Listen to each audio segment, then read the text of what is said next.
스스로를 고통의 늪에 빠뜨리는 세 가지 생각. 당신을 괴롭히는 것은 현실이 아니다. 당신의 생각이다. 같은 상황을 겪어도 어떤 사람은 무너지고 어떤 사람은 견딘다. 차이는 무엇인가? 그들이 그 상황을 어떻게 해석하는가다.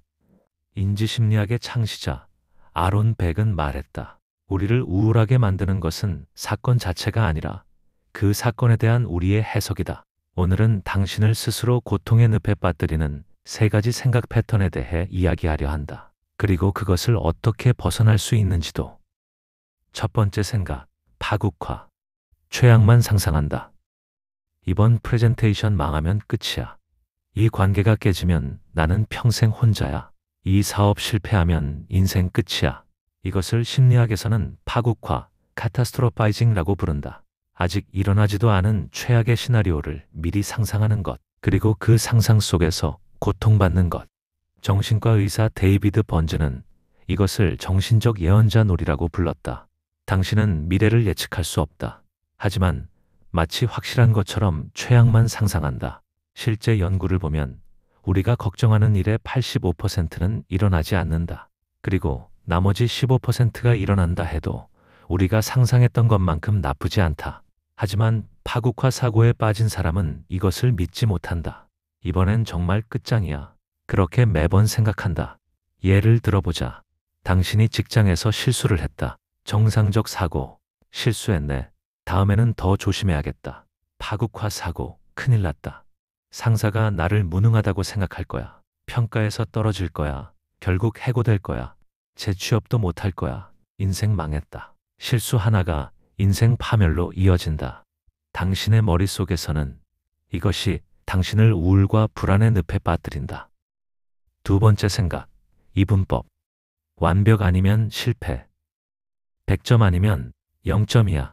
성공 아니면 실패야. 완벽하게 못하면 아예 안 해. 이것을 이분법적 사고, all or nothing thinking 또는 흑백 사고라고 부른다. 세상에는 회색이 없다. 오직 흑과 백만 있다. 심리학자 엘버트 앨리스는 이것을 완벽주의의 독이라고 불렀다. 완벽하지 않으면 실패다. 조금이라도 부족하면 쓸모없다. 이런 사고방식은 당신을 끊임없이 괴롭힌다. 예를 들어보자. 당신이 다이어트 중이다. 어제 과자를 하나 먹었다. 정상적 사고, 어제 과자 먹었네. 오늘부터 다시 조심하자. 이분법적 사고, 망했다. 다이어트 실패했다. 어차피 망한 거 오늘은 막 먹어야지. 나는 역시 안 돼. 과자 하나가 전체 다이어트를 무너뜨린다. 이분법적 사고는 당신에게서 괜찮음을 빼앗는다. 80점도 실패다. 90점도 부족하다. 100점만 성공이다. 하지만 인생의 100점은 거의 없다. 그래서 당신은 평생 실패자로 산다. 스스로 그렇게 정의하면서. 세 번째 생각, 과잉 일반화. 한 번이 영원이 된다. 역시 나는 안 돼. 사람들은 다 나를 싫어해. 나는 항상 실패해. 이것을 과잉 일반화, 오버 제너럴라이제이션라고 부른다. 한두 번의 경험을 영원한 패턴으로 확대하는 것. 인지치료의 선구자 아론 벡은 이렇게 말했다. 과잉 일반화는 하나의 빗방울을 보고 영원한 홍수를 예측하는 것과 같다. 한 번 실패하면 나는 항상 실패한다. 한 사람에게 거절당하면 아무도 나를 좋아하지 않는다. 한 번의 사건이 당신의 정체성이 된다. 예를 들어보자. 당신이 데이트 신청을 했다가 거절당했다. 정상적 사고, 이 사람과는 안 만나보네. 다른 사람을 만나봐야겠다. 과잉 일반화, 역시 나는 매력이 없어. 아무도 나를 좋아하지 않아. 평생 혼자 살 거야. 한 사람의 거절이 모든 사람의 거절이 된다. 당신의 머릿속에서는 과잉 일반화는 작은 실패를 거대한 패배로 만든다. 그리고 당신에게서 희망을 빼앗는다. 어차피 나는 안 돼. 이 문장 하나가 모든 가능성을 닫아버린다. 왜 우리는 이런 생각을 할까? 진화 심리학자들은 말한다. 인간의 뇌는 생존을 위해 만들어졌다고. 위험을 과대평가하는 것이 생존에 유리했다. 저 그림자가 호랑이일 수도 있어. 이렇게 생각하는 사람이 살아남았다. 별일 아니겠지.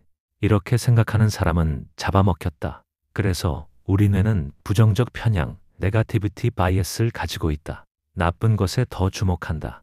위험을 과대평가한다. 최악을 상상한다. 이것은 원시 시대에는 도움이 되었다. 하지만 현대에는 우리를 괴롭힌다. 호랑이는 없는데 우리는 여전히 호랑이를 찾는다. 직장에서, 관계에서, 일상에서, 그리고 스스로를 고통스럽게 만든다. 어떻게 벗어날 것인가? 인지 행동 치료의 창시자들은 명확한 방법을 제시했다. 첫째, 생각을 관찰하라. 당신의 생각을 한 발짝 떨어져서 보라. 나는 실패자다가 아니라 나는 지금 나는 실패자다라는 생각을 하고 있다. 생각과 자신을 분리하라. 생각은 사실이 아니다. 그저 뇌가 만들어낸 하나의 이야기일 뿐이다. 둘째, 증거를 찾아라. 당신의 생각이 정말 사실인지 증거를 대보라. 나는 항상 실패한다는 생각이 들면 정말 항상 한 번도 성공한 적 없나? 증거를 찾다 보면 생각이 과장되었음을 알게 된다. 셋째, 대안적 해석을 시도하라. 같은 상황을 다르게 해석할 수 있는가? 면접에서 떨어졌다. 파국화. 나는 쓸모없어. 취업 못해. 대안 해석. 이 회사와 맞지 않았구나. 나에게 더 맞는 곳이 있을 거야. 넷째, 회색을 인정하라. 세상은 흑과 백이 아니다. 80점도 괜찮다. 완벽하지 않아도 가치 있다. 부분적 성공도 성공이다. 다섯째, 구체적으로 생각하라. 항상, 절대, 아무도 같은 단어를 의심하라. 이번에로 바꿔라. 나는 항상 실패한다를 나는 이번에 실패했다로 바꿔라. 작지만 중요한 차이다. 마무리. 당신을 괴롭히는 것은 현실이 아니다. 현실을 해석하는 당신의 생각이다. 파국화, 이분법적 사고, 과잉 일반화. 이 세 가지가 당신을 고통의 늪에 빠뜨린다. 하지만 좋은 소식이 있다. 생각은 바꿀 수 있다. 쉽지는 않다. 오랜 습관이니까. 하지만 가능하다. 매일 조금씩 당신의 생각을 관찰하고 의심하고 수정하라. 이 생각이 정말 사실인가? 이 질문 하나가 당신을 자유롭게 만들 것이다. 아론 벡은 말했다. 생각을 바꾸면 감정이 바뀐다. 감정이 바뀌면 행동이 바뀐다. 행동이 바뀌면 인생이 바뀐다. 당신의 인생을 바꾸고 싶은가? 당신의 생각부터 바꿔라. 오늘, 지금 이 순간부터.